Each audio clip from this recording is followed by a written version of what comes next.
This is the Farmington Feed, bringing you information from the city of Farmington. Welcome back to another episode of Farmington Feed. I am Lauren Siebenaller, the city's communication specialist. Today I'm sitting down with Josh Solinger to talk about Farmington Liquors and the fun stuff that they have going on this month. Thank you for joining us today, Josh. Thank you for having me. How are things going at the liquor stores so far this year?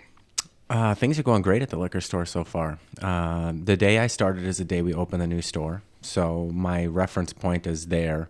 But everything's going great. The Pilot Knob store, we're working on cleaning that up inside, making it a more shoppable store. And the downtown store is just continuing to improve, and the numbers are strong at both stores. That's awesome. Mm-hmm. Very exciting. Yeah, big time.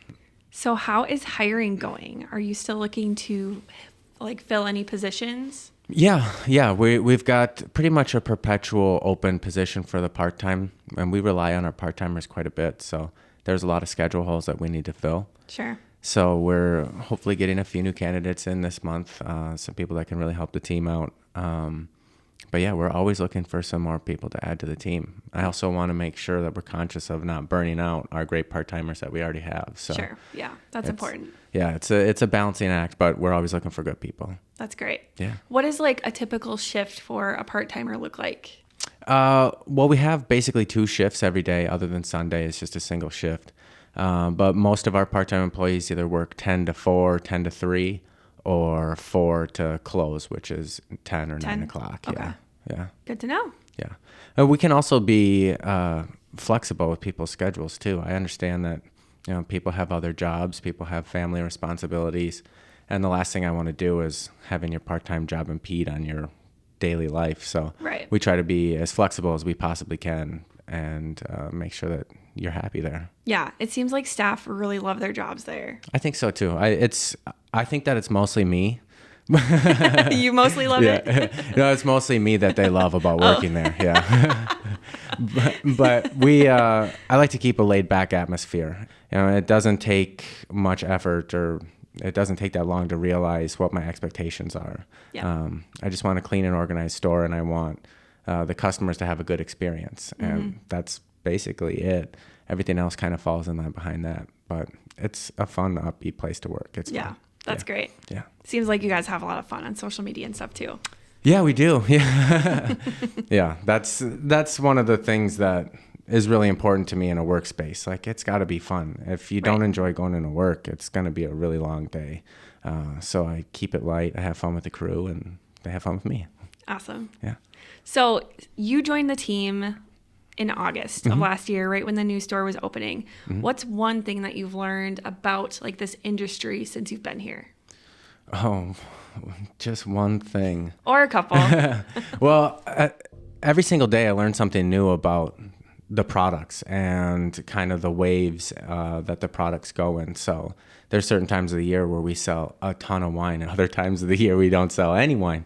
It's kind of learning to work with those waves is one thing that's really been interesting. But I came from a retail setting before, so I was used to that, and I just had to adapt my skill set and my knowledge to the liquor stores. So kind of going off of that in the waves of different products and stuff, what's the wave that's going to be for summer? What's coming up? What should we be watching for? Yeah, industry forecasts have been correct so far that once you get into the summer months, beer is solid all year long, but it's really crazy in the summertime. But the next big wave is going to be the ready-to-drink beverages, like the canned vodka mules, things like that. That's big, and a lot of companies are really getting into that. That's kind of like what seltzers were a couple of years ago, how there was Truly and White Claw, and then now there's 40 different types in our store alone. Yeah. That's what RTDs are going to be. High noons have been kind of the standard. They were the first ones to really break into that market. And there's a couple of really cool ones that are coming out now that I think are going to start to bite into that a little bit. There's Monaco's. There's a full variety, and they were in the Chicago market and did really well there. So they've slowly been expanding out. They just hit our market maybe a month and a half, 2 months ago. And we brought them in, and they've been moving like crazy. And in 4-packs and individual cans, they're wonderful. People love them, and they keep coming back for them. So during the month of April, Farmington Liquors is doing a fundraiser for the Rambling River Center. They are in need of a new 12-passenger van for trips, tours, and senior outings. Josh, can you tell us a little bit about the various ways that people can donate to this cause at the liquor stores? Yeah, definitely. So throughout the month, we're going to be asking our customers if they want to round up. At the register, they can also choose to donate whatever amount they'd like. And we've had a couple of really generous customers that have just said, yeah, here, add another $10, add another $925. So that's two of the big ways we're doing it. Another way that I thought of was doing a silent auction in the store.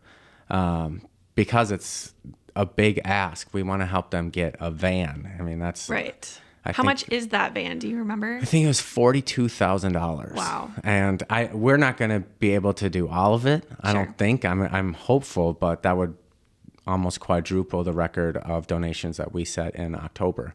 So we're trying to think outside of the box. And one of those ways was a silent auction. So I leveraged my relationship with many of our great vendors, and they came through in a big way. We have a lot of really cool things that we've been auctioning off.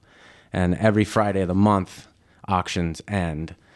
So we've got auctions ending, assuming this comes out next week, we've got auctions ending on the 22nd. A lot of really cool things like big bump box speakers, mini coolers, just lots of really cool stuff. Yeah. And, people have taken notice. We don't even have to mention it, and people stop over and take a look at things and throw bids out. It's a fun thing to see. And, That's awesome. And everybody's happy to do it because you're getting something cool and supporting the senior center at the same time. So Right. it's a win-win for our customers and Yeah. and for the senior center. So talking about those silent auction items, I think I saw some golf clubs there the other day, some coolers, some chairs, like lounge chairs, Yeah. football kind of geared stuff. Yeah. Heated Heated- camping chairs. Yes, Yeah. that sounds amazing. Yeah, there's a lot of really cool things. These companies, they'll put their brand on cool stuff, and Yeah, get it out there. yeah, it's awesome. So do you know what the total fundraising is up to right now? Yeah, as of the 14th, we're over $4,400. Awesome. And we had one big donation totaling about $1,000. So the rest of that is basically rounding up and signing up for our wine club memberships too. All the money that we raise from that is going to the senior center as well. So it's mostly like 10 cents at a time that's got us to that point. So the community's doing a great job. I'm so thankful for them because They are, yeah. many times they'll say yes before I even finish asking the question. Like, yep. Very generous. Yes, That's great. Very generous. So since you brought up the wine club membership, can you talk about that a little bit? Yeah. The wine club membership is typically $25 a year. For the rest of this month, it's only $15, all that money going directly to the senior center. The customers can save 15% on all of their wine purchases, regularly priced wine purchases throughout the year. They get free access to the wine club events that we have. We do those every 3 to 4 months. The last couple have been at Farmtown Brew Hall. And we just call in vendors. It's more than wine. We have beer vendors. We have liquor vendors. So you have a wide variety of things to taste at those events, and you get in for free. So Very cool. perfect. So I've noticed the last couple events for the wine tastings have been at a new location, Farmtown Brew Hall. Mm-hmm. Are you planning on having it at other locations this year? Yeah. We had traditionally done it at Kelt's, and the event, I did 2 of them at Kelt's, and I know it had been held there before, and I just wanted to add another layer of excitement to it. Sure. So my plan was to do kind of a rotating event schedule. So we'll do some at Kelt's, some at Farmtown Brew Hall. We had discussed with the Glenhaven, to see if they would be interested in doing something like that too. But in the summer months, I would like to do it at the store and call out some food trucks and utilize nachos right next door to us for a food option. Because how cool would it be to have it just right outside our store? Very cool. Do you have anything that you want to add? Make sure to follow us on Facebook. We do regular updates on there with new product releases. When we get limited edition runs, we post things on there. A few people have been asking us if we're starting a list for allocated bourbons and whiskeys. And instead of creating a list and just calling people one by one, I'm just going to put them directly on the shelves. So if you're hunting for some rare whiskey, stop in, because I'm just going to put it on the shelves when we get them. Yeah. That's just it's just a cool thing because those guys and gals, they're hunters for that type of stuff. They'll stop into every liquor store in a 20-mile radius just hoping to find one of these rare bourbons, a Buffalo Trace or Blanton's. If we get them, they're going to be on the shelf. So that's one thing I'd like everybody to know. So they go pretty quickly then, huh? Oh, very quickly, very quickly. I've been here since August, and we've got maybe 6 bottles of allocated stuff, and they just show up. Wow. Our vendor just sends them when they have them, and it's usually 1 or 2 bottles at a time. So it's really hard to find stuff. Wow, cool. Yeah. Well, that's all I have for you. Awesome. Thank you for having me, Lauren. Thank you. Yeah, this was fun. Yeah. Do it again next week. Fun. Sure. Okay. I'm down. Perfect. Thank you. Thank you, Farmington.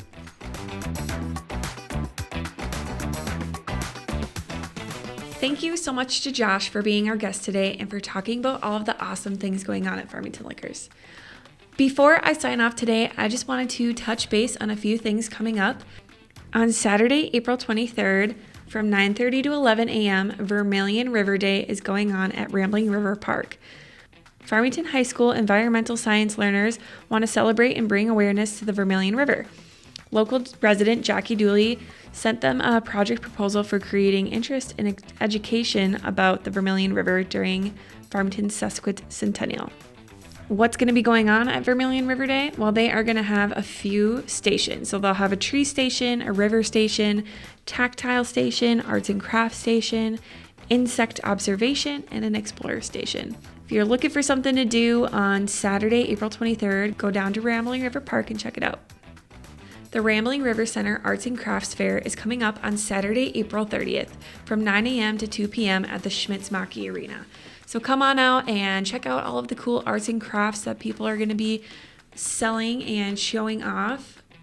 Coming up on Saturday, May 21st from 11 a.m. to 2 p.m., the police department open house will be going on.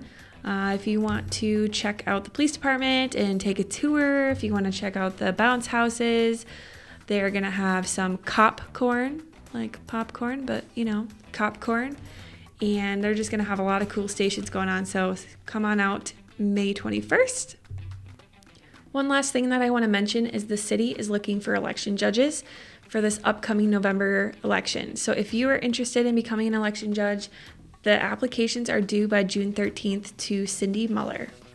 You can visit our website and find more information and the sign-up form. Thanks for listening to another episode of Farmington Feed. And don't forget to subscribe wherever you like to get your podcasts. See you next time.